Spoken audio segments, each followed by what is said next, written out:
Alors, bonjour. Si vous n'avez pas encore développé une application de gestion à l'aide d'un système de gestion de base de données, tel que par exemple Access 2010, eh bien c'est le moment de la créer. Alors, sans plus tarder, je vais vous faire une démonstration d'une application de gestion de stock qui va vous permettre par la suite d'avoir une base pour pouvoir gérer autres tâches, par exemple la gestion des factures, la gestion des comptes clients, la gestion des achats, etc. Alors, donc, après avoir lancé cette petite application, vous voyez qu'il y a un menu qui s'affiche au début avec des boutons permettant d'accéder aux différents formulaires. Donc, le premier bouton Nouveau produit, ça permet de manipuler la fiche produit. Ensuite, le deuxième, c'est pour saisir les entrées et les sorties de stock. Et le dernier, c'est pour visualiser la fiche de stock. Enfin, nous avons un bouton quitter. Bien sûr, c'est pour quitter l'application. Alors, bien entendu, derrière cette interface, il y a un certain nombre de choses, telles que par exemple, il y a une base de données qui est derrière, bien sûr, qui va stocker toutes les données nécessaires pour gérer les stocks. Nous avons également des procédures, des macros, des requêtes pour faire les traitements et autre chose, telles que par exemple des états, etc. Voilà, donc maintenant, on va voir quelles sont les possibilités qu'on peut réaliser avec cette petite application. Bien sûr, on va commencer par manipuler ces différents boutons. Alors, si vous cliquez par exemple sur le bouton Nouveau produit, là, vous allez arriver sur la fiche de produit. Voilà.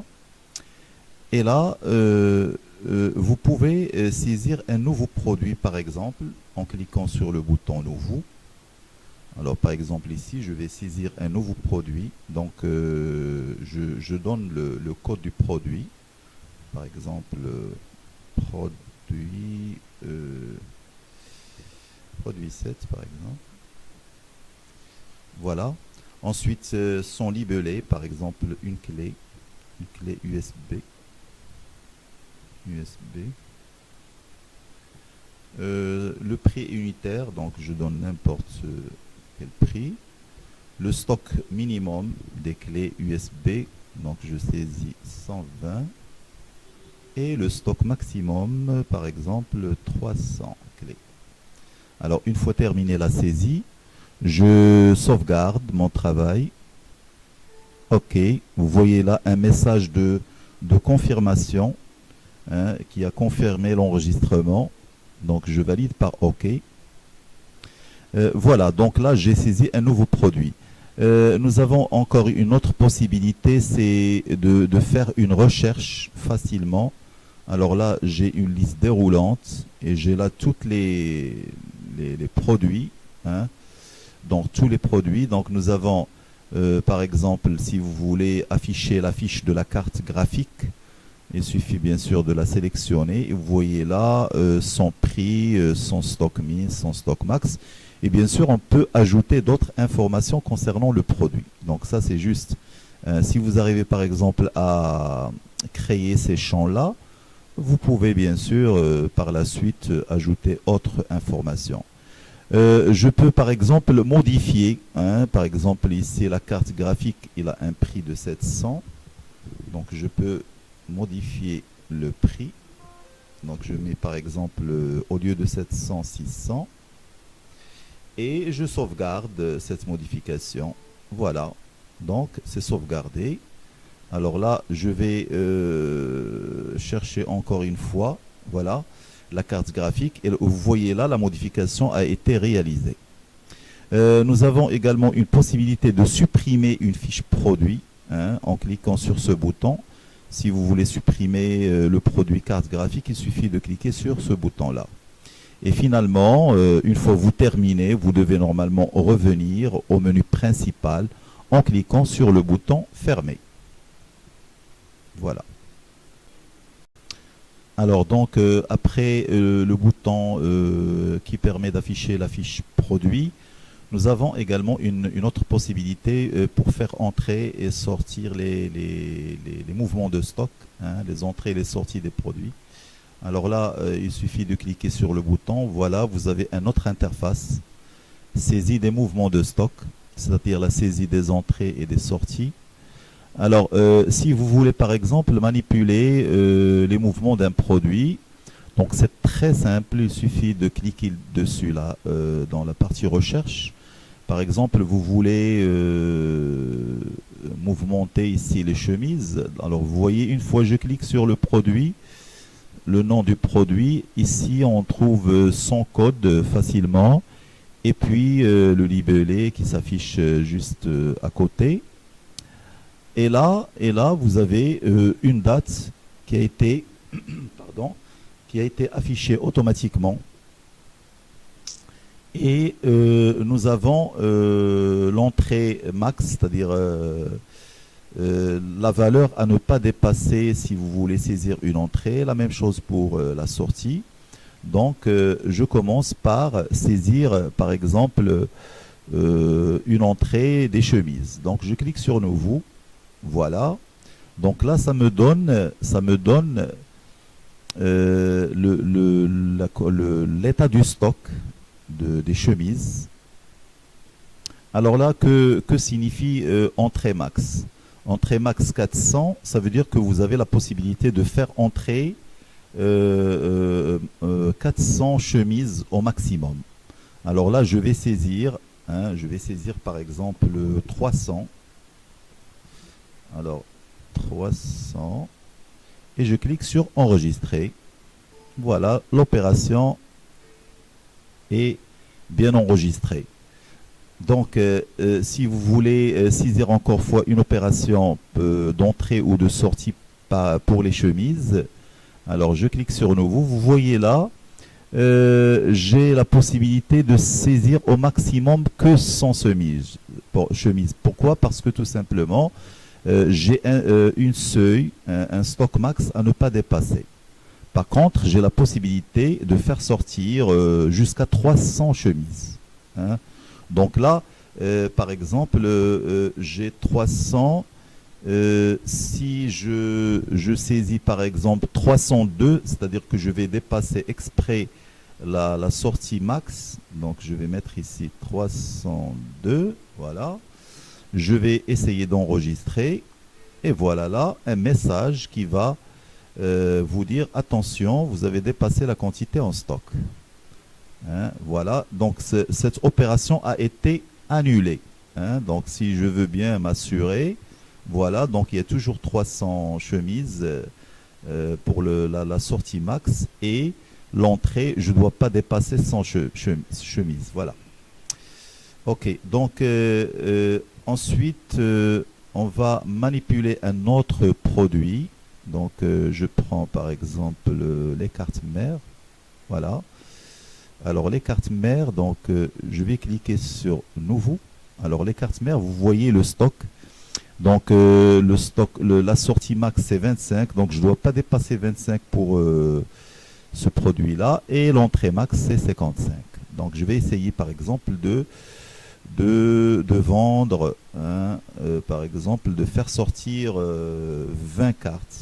Hein, 20 cartes, donc je tape ici 20. N'oublions pas, bien sûr, le libellé de l'opération. Donc, il s'agit ici d'une vente. Hein, par exemple, on mentionne la facture.